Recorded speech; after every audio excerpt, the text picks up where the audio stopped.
Yes, this is John G. Sutton. Tales from the Jails. Today I'm going to talk a little bit about the strange phenomena of secret societies within the prisons. And do certain inmates and certain staff get preferential treatment? Unfortunately, the answer is they certainly do. And there's nothing that apparently anyone can do about this, because what happens is people that are in the Masonic movement, the Freemasons,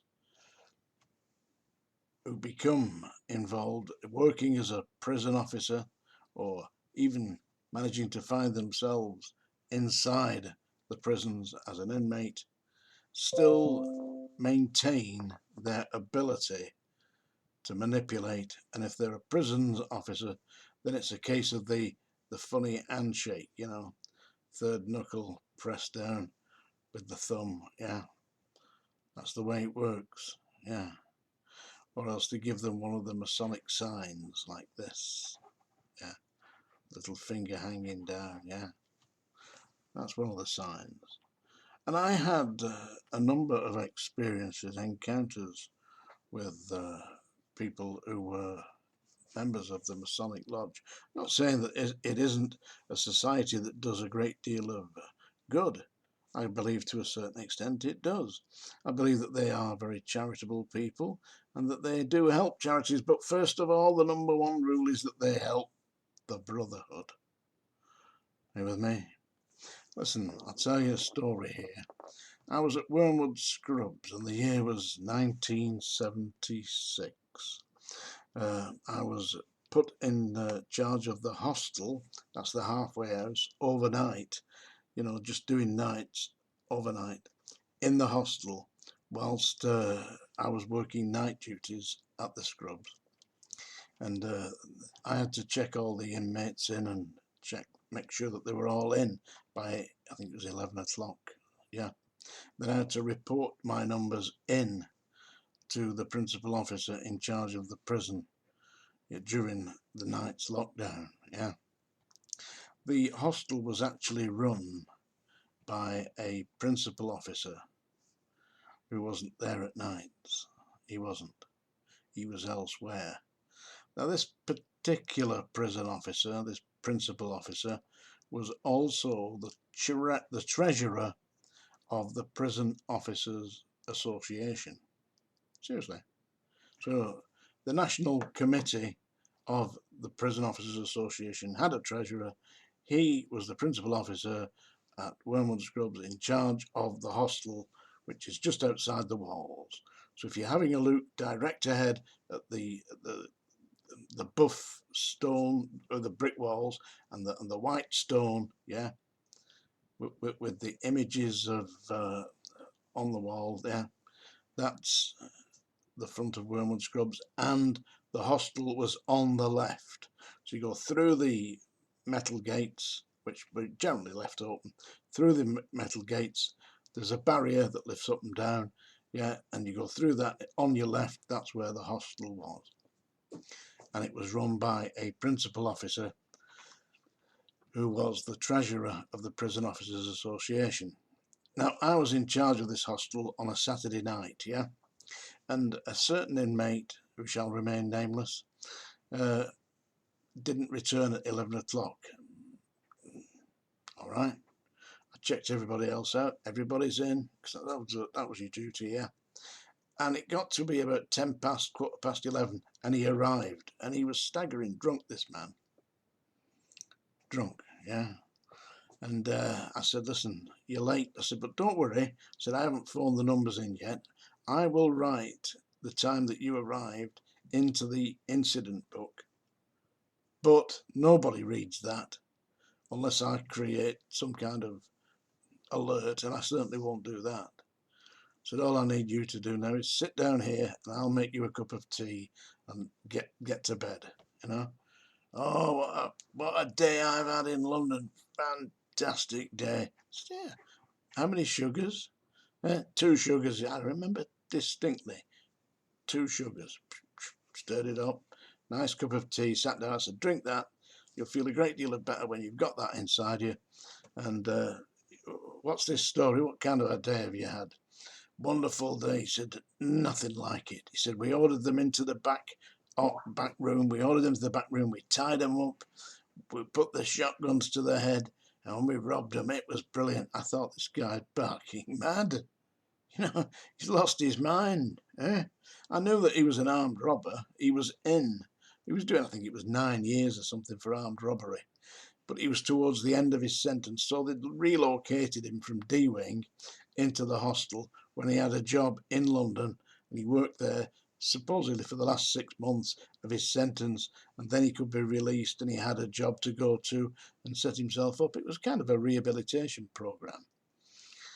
So I thought no more about this. I said, all right, when you finish your tea, get yourself to bed and we'll get on with the night, which was fine by me, and that was it. And so the next morning, Sunday morning, I was relieved of my duties about 7 o'clock by the incoming officer. It wasn't the principal officer. And off I went home, and on my way home I bought myself a copy of a Sunday paper, and it just happened to attract my attention. The headlines in the Sunday Mirror, I think it was, it said armed robbery in the West End. So I got the paper. I didn't think anything about it. I got home and I sat down. My wife Mary, I've been married 52 years now, you know. My wife Mary making me a cup of tea and a slice of toast or whatever it was for the breakfast.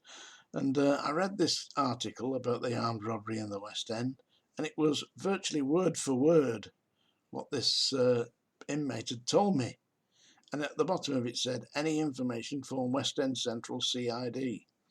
West End Central CID is the flying squad, or otherwise known as the Sweeney. Yeah, so I contemplated whether or not I should ring up the security unit at Wormwood Scrubs.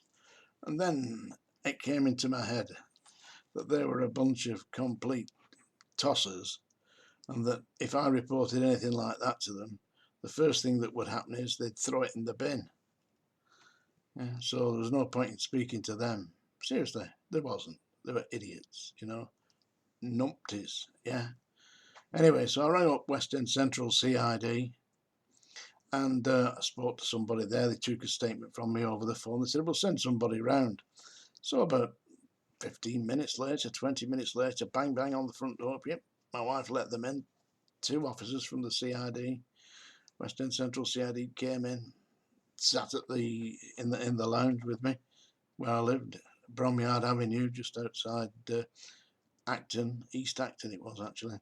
And they took notes, took a statement from them. They said, right, we'd like you to accompany us to Ealing Police Station. We're going to take you to see the Chief Inspector. So in the police car, off to the station.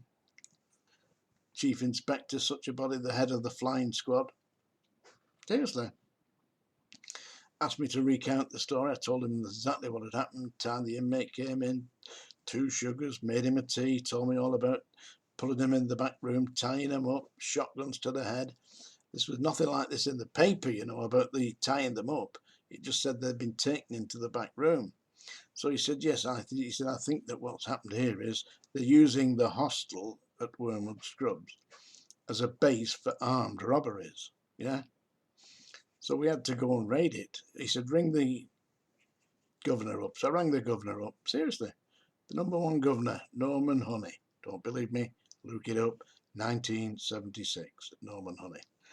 I got through to Norman Honey, and he said, I don't believe you. I said, I am at Ealing Police Station with Chief Inspector such and such a body. I said, I'm now going to hand you over to him.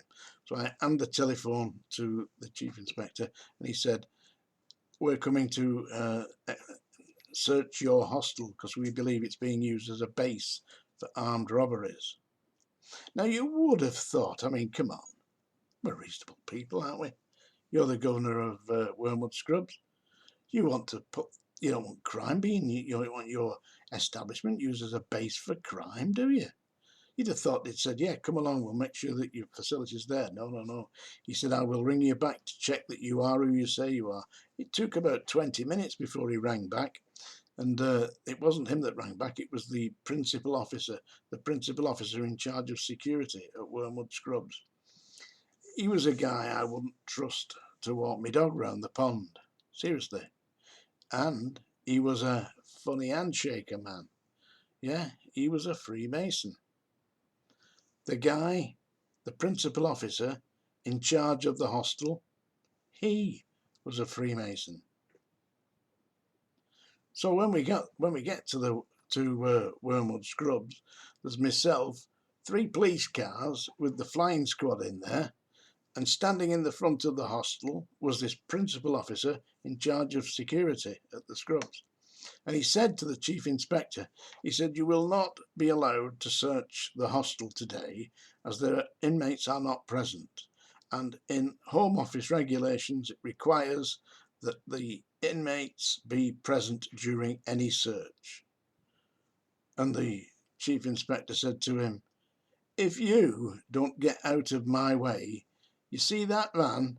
He said, I'll have my men take you in that van to the police station and will charge you for obstructing the police. He said, now get out of my way. And he turned to me and he said, Mr. Sutton, will you take us into the hostel? Of course, they'd locked it all up. There was no inmates there. From the time I spoke to the governor, Norman Honey, to the time we arrived, all the inmates in the hostel had been out. They'd sent them out. There was nobody in. The front door was locked. I said, it doesn't matter. I know how to open it. I'm quite a hefty guy, you know. So I just gave it an almighty kick. It split down the side and burst open. Hey, we went in. And the flying squad were all over the place, quick, yeah. And they found false identity cards, yeah, because what these lot had done is they'd dressed up as policemen. And they got false ID cards and false fake police uniforms and all that. They'd all disappeared, yeah. And the inmate that had told me what had been going on went completely missing. He wasn't found for 2 years. 2 years. Anyway, by which time I'd left the Scrubs.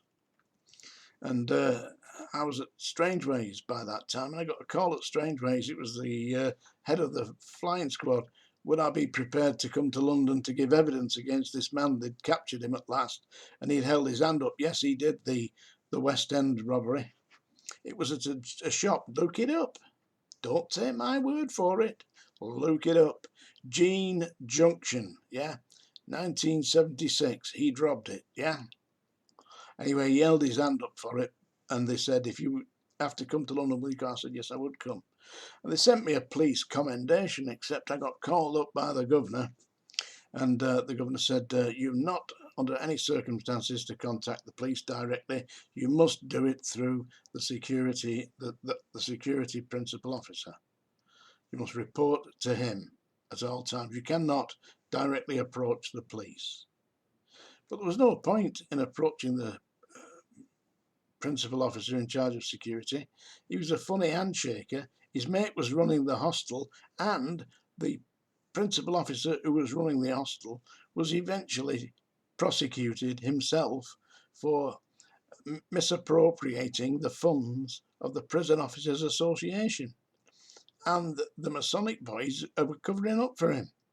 So they wouldn't have allowed me in. They wouldn't have allowed the police in. Anyway, I got a formal caution on my record, you know, record of service, formally cautioned by Governor such and such a body, you know, not to contact the police, not to contact anybody, and not to be promoted for indefinitely, you know, something like that. So that's the problem with the Masons. Now I'm going to do you a song, as you'll love it. Yeah, I know you like it. Yeah, but it's not really a song. This is by a man called Tom Waits. I like Tom Waits. He's very talented, very strange character as well. And this is called What's He Building in There? It's not quite singing, it's more talking. So I'm going to use my Tom Waits voice. And here we go with What's He Building in There? What's he building in there? What the hell is he building in there? He has subscriptions to those magazines. He never waves when he goes by. He's hiding something from the rest of us. He's all to himself. I think I know why. He took down the tire swing from the pepper tree. He has no children of his own, you see. He has no dog, and he has no friends. And his lawn is dying. And what about all those packages he sends? What's he building in there? With that hook light on the stairs, what's he building in there? I tell you one thing, he's not building a playhouse for the children. What's he building in there? Now what's that sound from under the door? He's pounding nails into a hardwood floor, and I swear to God I heard someone moaning low, and I keep seeing the blue light of a TV show. He has a router and a table saw, and you won't believe what Mr. Stitcher saw. There's poison underneath the sink, of course, but there's also enough formaldehyde to choke a horse. What's he building in there? What the hell is he building in there? I heard he has an ex-wife in some place called Major's Income, Tennessee, and he used to have a consulting business in Indonesia. But what's he building in there? What the hell is he building in there? He has no friends, but he gets a lot of mail. I'll bet he spent a little time in jail. I heard he was up on the roof last night, signalling with a flashlight. And what's that tune he's always whistling? What's he building in there? What's he building in there? We have a right to know. That is Tom Waits. What's he building in there? Crazy, eh? He makes me look sane. Seriously, don't believe me? Look it up. Tom Waits. Another one of his songs is Downtown Train. Yeah, recorded by Rod Stewart. Listen, this is a bit of a long one. This is Tales from the Jails, John G. Sutton. I've just come back from doing a 2-hour interview with Sean Atwood on his True Crime channel. So that'll be up and about lately. So see you soon.